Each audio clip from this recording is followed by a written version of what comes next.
काबिल एहतराम मुश्ताक साहिब, स्टेज से मौजूद डॉक्टर मोहम्मद अली साहिब,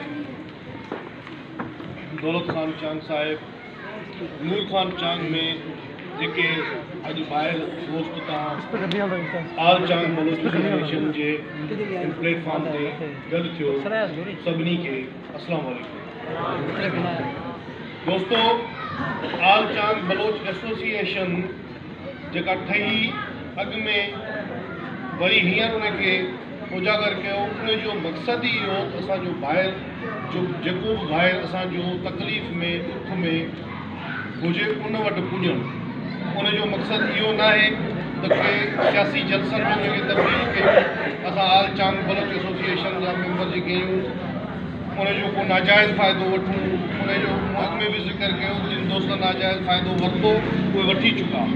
हाणे अहिड़ो को बि असां वटि जी टीम में आल चांग बलोच एसोसिएशन खे असां इस्तेमालु थियणु क़तई न ॾींदासीं। इहो आल चांग बलोच एसोसिएशन जेके तव्हां हिकु टीम चओ, हिकु इदारो चओ, हिकु तनज़ीम चओ, इहा ठही फ़िलाही कमनि जे लाइ जी कराची वारनि सां हींअर जेके 5-8 हुते असांजे भाइरनि जा घर किरिया, असांजी टीम दोस्त जेके मूं ताईं पहुची सघिया असां वठी हुते पुॼी वियासीं। त जीअं अॼु वॾेरे मुश्ताक जो ई थियो आहे त असीं उन्हनि हिते गॾु थियण जो मक़सदु इहो आहे त उन्हनि बिल्डरनि उन्हनि खे ॿुधाइणु चाहियूं था जेके माफ़िया आहिनि उन्हनि खे त वॾेरो मुश्ताक अकेलो न आहे, तव्हां हरगिज़ उनखे अकेलो न सम्झो। आल चांग बलोच एसोसिएशन जा पाण मेंबर आहिनि ऐं आल चांग बलोच पूरी चांग क़ौम जेका आहे उहा असां सां गॾु आहे।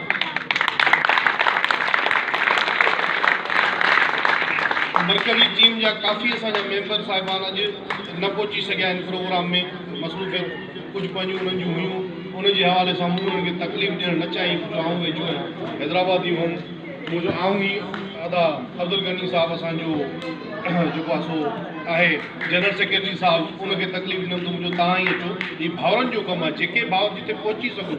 उनजो मक़सदु इहे न आहे, ॾिसो न हाणे हर कंहिंखे पंहिंजा खोड़ कम बि आहिनि ऐं तनज़ीम जे करे असां पूरे पाकिस्तान जे चांगनि खे बेशक न तकंदासीं, पर उन सूरत में जेका कंडीशन हुजे त पोइ असां उन जे लाइ उन दोस्तनि खे तकलीफ़ ॾींदासीं। अगरि का असांजी नंढी गॾिजाणी आहे त उन हिसाब सां असां काफ़ी दोस्तनि खे परेशान करणु या इहो मतिलबु उन में न वेंदासीं त उहे दोस्त असांजा परेशान थियनि या छा। पर जिते जिते बि असांजी ज़रूरत पई घर घर असां वेंदासीं, हर हिकु चांग जे दुख